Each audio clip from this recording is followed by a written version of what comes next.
नमस्कार, खबर दोपहर में आपका बहुत स्वागत। मैं हूं आपके साथ मनोरा सक्सेना। प्रधानमंत्री मोदी की अध्यक्षता में अहम बैठक की जानकारी मिल रही है। देश में पर्यटन को लेकर पीएम ने समीक्षा बैठक की है। तो बड़ी खबर आपको बता रहे हैं, प्रधानमंत्री मोदी से जुड़ी हुई पीएम मोदी की मौजूदगी में उनकी अध्यक्षता में एक अहम बैठक हुई। देश में पर्यटन को लेकर पीएम ने समीक्षा बैठक की है। इस वक्त की बड़ी खबर आपको बता रहे हैं, पर्यटन को लेकर ये समीक्षा बैठक प्रधानमंत्री नरेंद्र मोदी की अध्यक्षता में हुई है। आप देख सकते हैं तमाम जो मंत्री हैं मौजूद हैं। गजेंद्र सिंह शेखावत भी आपको नजर आ रहे होंगे। ये बैठक का एजेंडा किस तरीके से पर्यटन को आगे बढ़ाया जाए, धार्मिक पर्यटन को आगे बढ़ाया जाए, इसको लेकर समीक्षा बैठक करते हुए प्रधानमंत्री नरेंद्र मोदी नजर आ रहे हैं। गजेंद्र सिंह खेपसर भी आपको नजर आ रहे होंगे। उनकी भी मौजूदगी जाहिर तौर पर मंत्रालय से जुड़े हुए हैं और उनकी मौजूदगी इस बैठक में रही। पीएम मोदी की अध्यक्षता में ही इस बैठक का आयोजन किया गया था। कैसे देश में पर्यटन को बढ़ावा देना है, धार्मिक पर्यटन को किस तरीके से आगे लेकर जाना है, इसको लेकर समीक्षा बैठक आज बुलाई गई थी। प्रधानमंत्री नरेंद्र मोदी की अध्यक्षता में ये बैठक हुई, जिसमें विभाग से जुड़े हुए और मंत्रालय से जुड़े हुए तमाम अधिकारी भी मौजूद हैं और साथ ही मंत्री गजेंद्र सिंह खेपसर भी इस बैठक में आपको दिख रहे होंगे, जानकारी देते हुए प्रधानमंत्री नरेंद्र मोदी को। तो कुल मिलाकर इस बैठक का एजेंडा कि किस तरीके से पर्यटन को आगे बढ़ाना है। उत्तराखंड है, राजस्थान है, नॉर्थ ईस्ट है, ऐसे कई इलाके हैं जहां पर पर्यटन को बढ़ाने के लिए कई योजनाओं पर काम चल रहा है।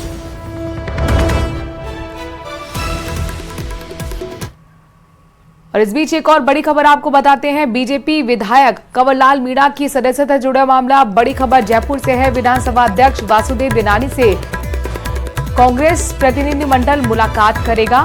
नेता प्रतिपक्ष टीकाराम जूली की अगुवाई में 4 सदस्यीय प्रतिनिधि मंडल देवनानी से मुलाकात करेगा। बताया जा रहा है कि 4 बजे का वक्त रखा गया है जब विधानसभा में इस बाबत मुलाकात होगी। दरअसल कंवरलाल मीणा की सदस्य से जुड़े इस मामले पर लगातार सियासत पूरे प्रदेश में जारी है। और एक और जानकारी आपको दे दें कि आज कांग्रेस का एक डेलीगेशन विधानसभा के अध्यक्ष वासुदेव देवनानी से मुलाकात करने जा रहा है। 4 बजे का वक्त रखा गया है। दरअसल कांग्रेस साफ तौर पर यह कह रही है कि आखिरकार अब तक क्यों विधायकी की सदस्यता को रद्द नहीं किया गया है विधानसभा की तरफ से, जबकि कोर्ट की तरफ से फैसला आ चुका है। हालांकि सरेंडर की जो तारीख है वो कल खत्म हो रही है। ऐसे में विकल्पों पर विचार कर रहे हैं कंवरलाल मीणा, जो कि बीजेपी के विधायक हैं, और इसको लेकर कांग्रेस पूरी तरह से मुखर है, लगातार हमलावर है बीजेपी पर। इसी मुद्दे को आगे बढ़ाते हुए अब कांग्रेस का एक डेलीगेशन विधानसभा के अध्यक्ष वासुदेव देवनानी से मुलाकात करेगा। नेता प्रतिपक्ष टीकाराम जूली की अगुवाई में 4 सदस्यीय डेलीगेशन है जो कि देवनानी से मिलेगा। 4 बजे का वक्त रखा गया है। विधानसभा में मुलाकात होगी। इससे पहले पूर्व मुख्यमंत्री अशोक गहलोत ने भी इस मसले को उठाते हुए विधानसभा के अध्यक्ष वासुदेव देवनानी पर सवाल खड़े किए गए थे, बीजेपी पर सवाल खड़े किए गए थे और इस मुद्दे पर लगातार कांग्रेस मुखर है, बीजेपी पर हमलावर है। एक और कदम आगे बढ़ाते हुए एक डेलीगेशन बनाया गया है जिसके अध्यक्षता और अगुवाई करेंगे नेता प्रतिपक्ष टीकाराम जूली। मुलाकात होगी इस डेलीगेशन की, कांग्रेस की डेलीगेशन की विधानसभा अध्यक्ष वासुदेव देवनानी से।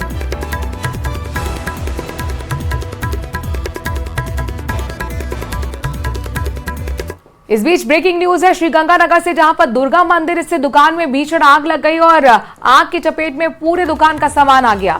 फायर ब्रिगेड ने कड़ी मशक्कत के बाद आग पर काबू पाया है। दुकान में रखा सारा सामान, कपड़े जलकर राख हो गए। शॉर्ट सर्किट वजह आग लगने की बताई जा रही है।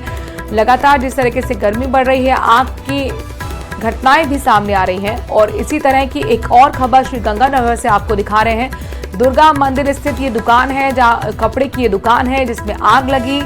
फायर ब्रिगेड की गाड़ियां पहुंची, ही टीम पहुंची, आग पर काबू पाया गया, लेकिन उससे पहले दुकान में रखा सारा जो सामान था, कपड़े थे, वो जलकर राख हो गए। शॉर्ट सर्किट की वजह से इस दुकान में आग लगी थी। तो आप देख सकते हैं किस तरह से ये दुकान पूरी तरह से धधक रही है। आग की लपटें आपको दिख रही होंगी और इन लपटों में दुकान में रखा सारा सामान जलकर राख हो गया है। दुकान जलकर राख हो चुकी है। हालांकि दमकल की गाड़ियों ने पहुंचकर आग पर काबू जरूर पाया, लेकिन एक बड़ा आर्थिक नुकसान कपड़ा व्यापारी को, कपड़े के दुकान के मालिक को हुआ है। अशोक, हमारे संवाददाता इस खबर पर ज्यादा जानकारी के साथ जुड़ गए हैं। अशोक, क्या आग पर पूरी तरह से काबू पा लिया गया और जब ये आग लगी तो दुकान में कोई मौजूद तो नहीं था?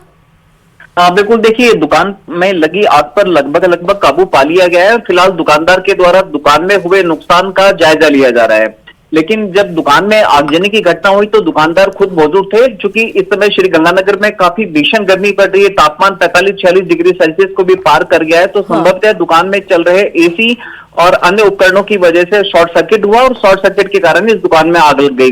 हालांकि आग की एक संभावित वजह ही मानी जा रही है, असल वजह अभी निकलकर ही जांच के बाद सामने आ पाई। लेकिन फिलहाल बताया जा रहा है कि इस आगजनी की घटना में दुकान में रखा करीब लाखों रुपए का जो कपड़ा था वो आग की भेंट चढ़ गया और दुकान दमकल कर्मियों को भी इस दुकान में लगी आग पर काफी मशक्कत का सामना करना पड़ा, क्योंकि दुर्गा मंदिर मार्केट काफी व्यस्त मार्केट है और तकरीबन 2 घंटे पहले ये आगजनी की जब घटना हुई थी तो उस समय ट्रैफिक भी काफी ज्यादा था।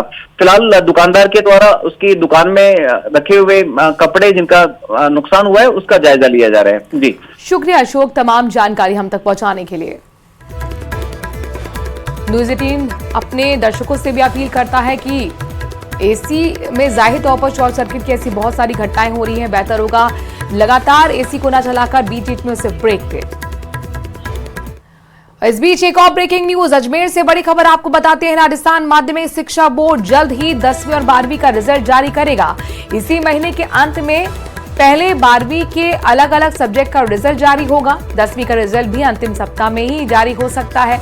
राजस्थान माध्यमिक शिक्षा बोर्ड रिजल्ट की तैयारी में जुटा हुआ है। प्रदेश के 20 लाख से ज्यादा अभ्यर्थियों को रिजल्ट का इंतजार है। तो तमाम बोर्ड्स के स्टूडेंट्स के लिए महत्वपूर्ण खबर आपको हम बता रहे हैं। राजस्थान माध्यमिक शिक्षा बोर्ड जल्द ही 10वीं और 12वीं का रिजल्ट जारी करने वाला है। इसी महीने यानी कि मई महीने के अंत में पहले 12वीं के अलग अलग सब्जेक्ट्स का रिजल्ट जारी होगा। 10वीं का रिजल्ट भी अंतिम सप्ताह में जारी हो सकता है। राजस्थान माध्यमिक शिक्षा बोर्ड रिजल्ट की तैयारी में जुटा हुआ है। प्रदेश के 20 लाख से ज्यादा अभ्यर्थियों को रिजल्ट का इंतजार है, जो जल्द ही खत्म होगा।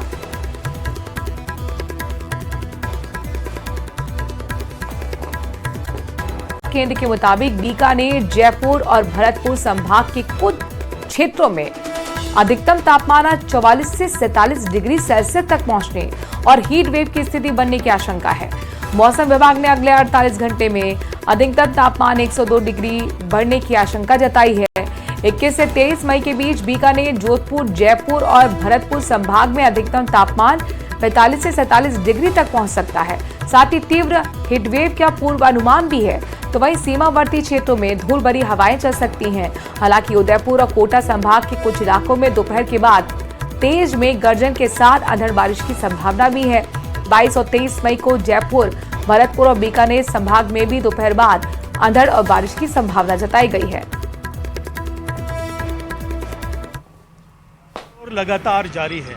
मौसम विभाग की ओर से लगातार चेतावनी दी जा रही है और राजस्थान में अलग अलग हिस्सों में जो तापमान है वो अपने रिकॉर्ड बना रहा है। पश्चिमी राजस्थान में जो तापमान है वो 46 डिग्री के पार लगातार बना हुआ है। खासतौर पर मौसम विभाग ने जोधपुर, बीकानेर, जैसलमेर, बाड़मेर के क्षेत्र में चेतावनी दी हुई है। राजधानी जयपुर में भी तापमान लगातार 42 के पार है और आज भी मौसम विभाग ने 44 के पार तापमान जाने की चेतावनी दी। आप देख सकते हैं कि दोपहर के अंदर अभी से ही जितना जो मौसम है वो काफ़ी गर्म नज़र आने लगा है। हालात ऐसे हैं कि लोगों को काफ़ी परेशानी का सामना करना पड़ रहा है। हीट वेव की लगातार चेतावनी दी हुई है।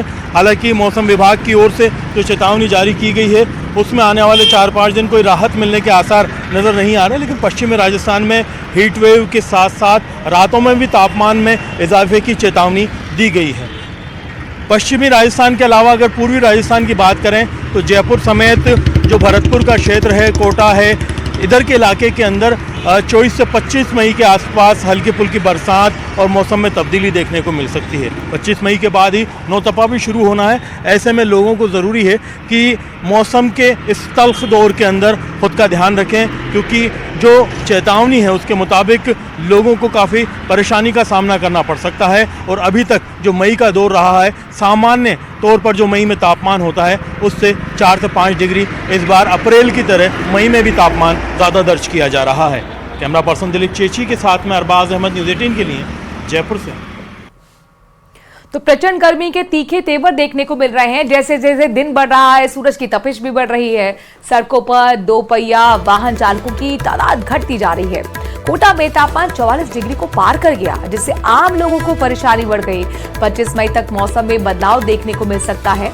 तेज हवाओं और आंधी का दौर जारी रहेगा तो बारिश भी हो सकती है। फिलहाल भीषण गर्मी से राहत मिलती नजर नहीं आ रही। झुलसा देने वाली सूरज की तपिश, भीषण गर्मी और तापमान 44 डिग्री के पार। जैसे जैसे मई का महीना आगे बढ़ रहा है, वैसे वैसे गर्मी के प्रचंड तेवर भी देखने को मिल रहे हैं। जैसे जैसे दिन बढ़ता है, उसके साथ सड़क पर भी जो लोगों की आवाजाही है वो कम होती नजर आती है। सड़क पर जो है दोपहिया वाहन चालकों की जो तादाद है बहुत हद तक घट जाती है, क्योंकि गर्मी कुछ इस हद तक है और लोगों को परेशान कर देने वाली है। अगर कोई निकलता भी है तो फिर ठंडे पेय पदार्थों की जरूरत आन पड़ती है, अपने गले को तर करने की जरूरत आन पड़ती है और कुछ शीतल और ठंडा कूल लेने की नौबत आन पड़ती है। भाई साहब, गर्मी इतनी है कि घर से निकलते ही ठंडे की जरूरत पड़ती है। बिल्कुल भाई साहब, बिल्कुल जरूरत पड़ती है। और इनका जो है मशीनरी से सब पीते हैं, लेकिन इनका जो है देसी जुगाड़, ये बहुत अच्छा लग रहा है। इसका गन्ने का जूस भी बहुत अच्छा है। गले को ठंडक मिल रहा है, गर्मी से राहत मिलती है। बिल्कुल। क्या घर से निकले और इससे राहत मिल रही है? कुछ भी नहीं है, बस गन्ने का जूस पियो, मस्त रहो इसी गर्मी में। तो किसी भी तरह से, जिस तरह से गर्मी कम हो, वो प्रयास घर से जब निकलते हैं तो करने पड़ रहे हैं, क्योंकि तापमान लगातार बढ़ रहा है। और फिलहाल मौसम विभाग की बात करें तो कोटा संभाग में 25 मई तक मौसम विभाग की तरफ से अलर्ट जारी किया गया है। तेज हवा, आंधी और बारिश भी हो सकती है, लेकिन फिलहाल इस भीषण गर्मी से राहत मिलती नजर नहीं आती। ये तापमान आगे और बढ़ेगा और ये गर्मी और मुसीबत बनेगी। हिमांशु मित्तल, न्यूज़ 18 कोटा।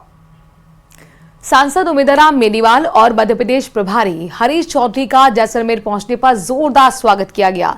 दोनों नेताओं ने मीडिया से बातचीत में कहा कि पोखरण विधायक महंत प्रतापपुरी के निजी सचिव का ऑडियो वायरल हुआ, जिसमें कई आरोप लगाए गए हैं। पोखरण में विकास कार्य ठप हैं। रिजार्व को लेकर विवाद हो रहा है जो चिंताजनक है। 16 कंपनियों में वसूली की जा रही है। जैसलमेर में जिला प्रशासन की हालत खराब है। और इसी के साथ उन्होंने जैसलमेर जिला कलेक्टर प्रताप सिंह और आरएएस प्रभजोत सिंह गिल के बीच सोशल मीडिया पर चल रहे विवाद पर भी कहा कि ये लोकतंत्र के लिए नुकसानदायक है।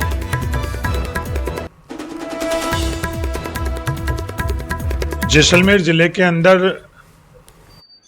नहीं तो सरकार नजर आ रही है, न प्रशासन नजर आ रहा है। आजादी के बाद में सबसे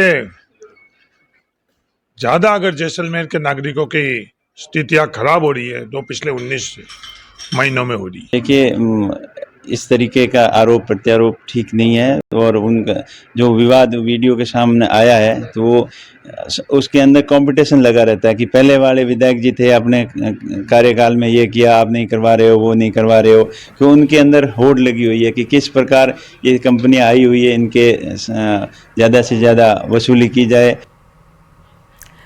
और इस बीच बड़ी खबर आ रही है एसआई भर्ती को लेकर। कैबिनेट सब कमेटी की बैठक खत्म हो गई है। सचिवालय में बैठक हो रही थी। समिति के अध्यक्ष जोगाराम पटेल का बयान भी सामने आ गया है। कहा है कि हम कुछ बताने की स्थिति में नहीं है। डिस्कस किए गए बिंदुओं को राज्य सरकार को भेज दिया जाएगा। हाईकोर्ट में क्या जवाब पेश किया जाना है ये राज्य सरकार तय करेगी। यानी कि कुल मिलाकर पत्ते नहीं खोले हैं। लेकिन आज की बैठक इसलिए भी अहम है क्योंकि आज की बैठक में अंतिम फैसला लिया गया है कि एसआई की भर्ती की जो परीक्षा है उसे रद्द किया जाए या फिर नहीं। चूंकि 26 मई को होने वाली हाईकोर्ट में हियरिंग में कोर्ट को बताना है राज्य सरकार को कि उसने क्या फैसला लिया, उसका रुख क्या है। हालांकि जोगाराम पटेल जो कि सब कमेटी के अध्यक्ष हैं और उन्होंने साफ तौर पर कुछ भी बोलने से इनकार कर दिया। उन्होंने कहा कि हम अभी कुछ भी बताने की स्थिति में नहीं है। भर्ती के संबंध में विवाद चल रहा है लंबे समय से और सरकार ने एक मंत्रिमंडलीय उप समिति का गठन किया था और हमने investigation agency plus home department plus हमारा आरपीसी और लॉ डिपार्टमेंट से अनेक बार समीक्षा की थी और हमारी समीक्षा की रिपोर्ट हमने सरकार को भेज दी थी, परंतु उसके उपरांत माननीय राजस्थान उच्च न्यायालय में रिट याचिका हुई जो विचाराधीन है। माननीय राजस्थान उच्च न्यायालय के कुछ ऑब्जर्वेशंस, कुछ लिखित में कुछ ओरली, और उसके उपरांत हमारी समीक्षा रिपोर्ट के उपरांत भी जो इन्वेस्टिगेशन एजेंसी है हमारी एसओजी SIT, उन्होंने और तथ्यात्मक विवरण इकट्ठे किए। हमारा लॉ डिपार्टमेंट, हमारा आरपीसी डिपार्टमेंट और होम डिपार्टमेंट ने भी इस पर और गहनता से अध्ययन किया, जांच की, तथ्य इकट्ठे किए। तो सरकार का ये अरबाज हमारे संवाददाता इस खबर पर ज्यादा जानकारी के साथ जुड़ गए हैं। अरबाज, यहाँ पर पत्ते तो नहीं खोले गए जोगराम पटेल की तरफ से, लेकिन बैठक में क्या कुछ तय हुआ है, कुछ जानकारी क्या बता रहे हैं आपके सूत्र? देखिए, ये जो आज का माजरा रहा, बड़ा मतलब एक तरह से सरकार इस पूरे मामले को लेकर के मुझे लगता है कि पक्ष और विपक्ष दोनों में से किसी एक की भी नाराजगी नहीं लेना चाहती, क्योंकि जोगराम पटेल जैसा इशारा कर रहे थे, उन्होंने बैठक में डिस्कशन किया है, बिंदुओं पे विचार भी किया है, सारी चीजें वो अपनी सरकार को भेज भी रहे हैं और जवाब भी सरकार इन्हीं बिंदुओं के आधार पे पेश करने वाली है। लेकिन ऊंट किस करवट बैठेगा, बड़ा सवाल यह है, क्या भर्ती रद्द होगी या फिर भर्ती को जो है जारी रखा जाएगा, उसको यथावत माना जाएगा? क्योंकि यहाँ पर जोगराम पटेल साहब ने कई बार सवाल दोहराया कि सरकार का इशारा किस तरफ जा रहा है और जो आज की बैठक के नतीजे क्या हैं। उन्होंने स्पष्ट मना कर दिया कि हम अब इस मामले में बहुत ज्यादा खुल करके बात नहीं कर सकते, लेकिन तमाम बिंदुओं पर चर्चा कर ली गई है और चर्चा करने के बाद में हमने जो पॉइंट्स हैं वो उसके आधार पर एक रिपोर्ट आज की जो है सरकार को जाएगी और आज ही शाम को बताया जा रहा है कि सीएमओ में इस मुद्दे को लेकर के मुख्यमंत्री भी जो है चर्चा कर सकते हैं कि भाई क्या आगे तैयारी की जानी चाहिए, क्योंकि सब कमेटी की जो सिफारिश है एक तरह से वो अब आ जाएगी। इस पर बैठकें अभी सब कमेटी की जारी रहेंगी क्योंकि पूरी तरह से किसी नतीजे पे नहीं है, लेकिन हाई कोर्ट में होने वाली सुनवाई के मद्देनजर एक जो है रिपोर्ट जो है उन्होंने बना करके ये मान सकते हैं तौर पर वक्त तो कम ही है ना सरकार के पास, और कोर्ट भी कह चुकी है कि अपने समय सीमा में काम करिए, नहीं तो प्रक्रिया में शामिल लोगों को परिणाम भुगतने पड़ेंगे। और 26 मई को हियरिंग है, यानी काउंटडाउन तो शुरू हो गया है, सरकार को फैसला लेना होगा। लेकिन आप बहुत बड़ी जानकारी दे रहे हैं कि हो सकता है कि मुख्यमंत्री भी इस बाबत चर्चा करे शाम को, और वो शाम को ही होने वाला है। लेकिन इस बीच यहाँ हम देख रहे हैं कि हनुमान बेनीवाल का धरना प्रदर्शन चल रहा है इस भर्ती को रद्द करने की मांग को लेकर जयपुर के अंदर ही शहीद स्मारक पर। दूसरी तरफ हम ये देखते हैं कि किरोड़ीलाल मीणा खुद ये लगातार हर मंच से कहते हैं कि इस भर्ती को रद्द होना चाहिए। अब उतने ही तादाद में जितने तादाद में हमने धरना प्रदर्शन देखे हैं, खुद अभ्यर्थी जो चयनित हुए वो भी कर्मचारी संगठन आगे आ रहे हैं, वो कह रहे हैं कि यथावत रखना चाहिए क्योंकि ये हमारे साथ अन्याय हो जाएगा। तो ये जाहिर तौर पर बहुत संवेदनशील मसला अपने आप में हो जाता है। अरबाज जी बिल्कुल, देखिए इसमें क्या है कि जो चयनित अभ्यर्थी हैं उनमें जो ज्यादातर लोगों को गिरफ्तारियां भी की गई हैं, वो भी सुप्रीम कोर्ट जाकर के राहत लेकर के आए हैं, और जो अभ्यर्थी उनके परिवार लगातार प्रेस वार्ता कर रहे हैं और वो इस चीज के लिए आगे हर तरह की लड़ाई लड़ने के लिए तैयार है। क्योंकि देखिए, पाने वाले और खोने वाले में फर्क ये है कि जो पा चुका है वो ज्यादा संघर्ष के लिए तैयार है। और यहाँ पर यह है कि अभी तक तो जो विरोध चल रहा था वो इस क्रेडिट का चल रहा था तमाम सियासी दलों के अंदर कि कौन ये क्रेडिट ले कि भाई हमारे आंदोलन के बाद में ये भर्ती रद्द हुई। लेकिन सरकार ये देख रही है कि भाई अभी अगर ये होता है और हाईकोर्ट के थ्रू होता है इस स्थिति में, तो कहीं ना कहीं जो मौजूदा आंदोलनकारी हैं, चाहे वो हनुमान बेनीवाल हो या फिर किरोड़ीलाल मीणा हो या फिर कांग्रेस जैसे कि लगातार हमलावर रही है वो हो, तो कहीं ऐसा नहीं हो कि किसी और को उसका क्रेडिट जाए, बल्कि सरकार के अपने फैसले के तौर पर इसे माना जाए। ये एक बड़ी चुनौती फिलहाल सरकार के लिए बनी हुई है। अरबाज, क्या इसमें कोई बीच का रास्ता भी नहीं कर सकता या फिर यस एंड नो में ही जवाब होगा? देखिए, कहीं ना कहीं ऐसा लगता है कि कुछ तथ्य रख करके हाईकोर्ट में सरकार की तरफ से वक्त मामले में मांगा जाएगा और उस बीच में कुछ ना कुछ जो है सरकार इस पूरे मसले से निपटने का रास्ता निकालेगी। बहुत बहुत शुक्रिया अरबाज, तमाम जानकारी हम तक पहुंचाने के लिए।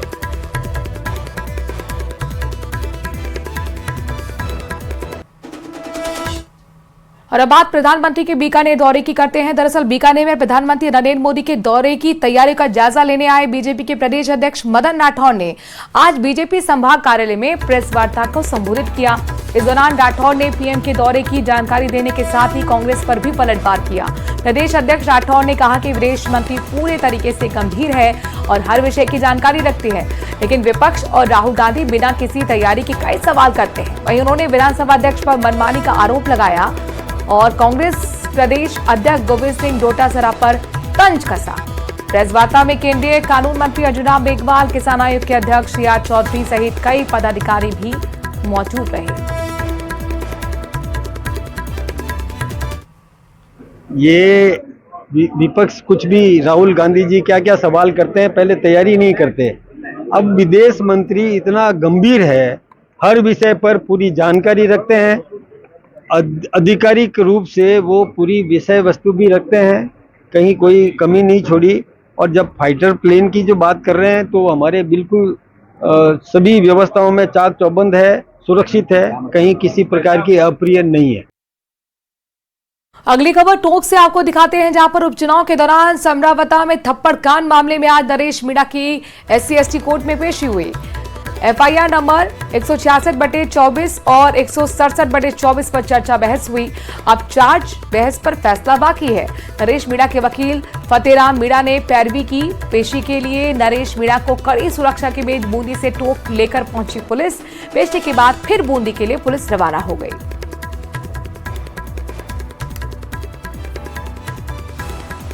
यानी नरेश मीणा की पेशी हुई थी आज 166 में और 67 में, दोनों में चार्ज बहस थी। हमारी ओर से चार्ज बहस हो गई और PP की तरफ से पेंडिंग है तो उसमें आ जाएगा। इस बीच में चूंकि 166 में माननीय उच्च न्यायालय का आदेश था कि आज ही चार्ज आदेश पारित करें, तो उसकी अनुपालना में चार्ज आदेश आज ही पारित हो रहा है। जैसलमेर के सम क्षेत्र से कांग्रेस पार्टी ने जय हिंद यात्रा और संविधान बचाओ अभियान की शुरुआत कर दी है। इस अभियान का उद्देश्य सीमावर्ती क्षेत्रों में रहने वाले नागरिकों के बीच पहुंचकर उनका मनोबल बढ़ाना है और संवैधानिक मूल्यों की रक्षा के लिए जन जागरूकता फैलाना है। इस मौके पर कांग्रेस के वरिष्ठ नेता और वायतू के विधायक हरीश चौधरी और सांसद उमेदराम बेनीवाल ने जैसलमेर में एक प्रेस वार्ता भी की और यात्रा की रूपरेखा को साझा किया।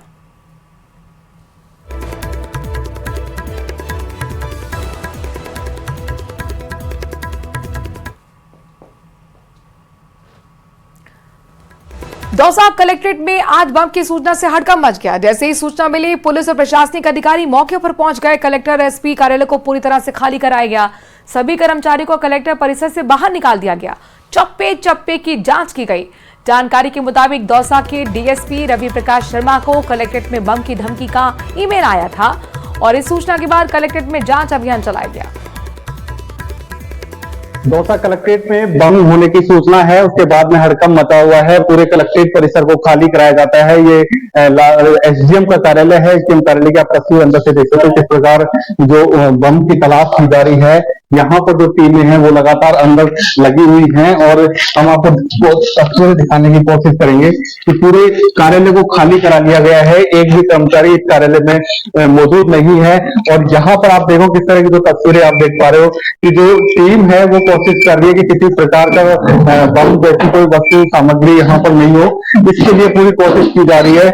और हम यहाँ की बात करें तो जो पुलिस अधिकारी हैं वो जो पूरी कलेक्ट्रेट के अंतर को खाली करवा रहे हैं। आप तस्वीरों में देख सकते हो यहाँ दौसा का ये कलेक्ट्रेट परिसर है और पूरे कलेक्ट्रेट कैंपस को खाली करा दिया गया है। और सूचना मिली थी कि यहाँ पर बम हो सकता है। हम पुलिस अधिकारियों से बात करने की कोशिश करते हैं। सर, दौसा के DSP रवि प्रकाश हमारे साथ है, क्या सूचना मिली थी और किस प्रकार की सावधानी बरती जा रही है? एक मेल प्राप्त हुआ है।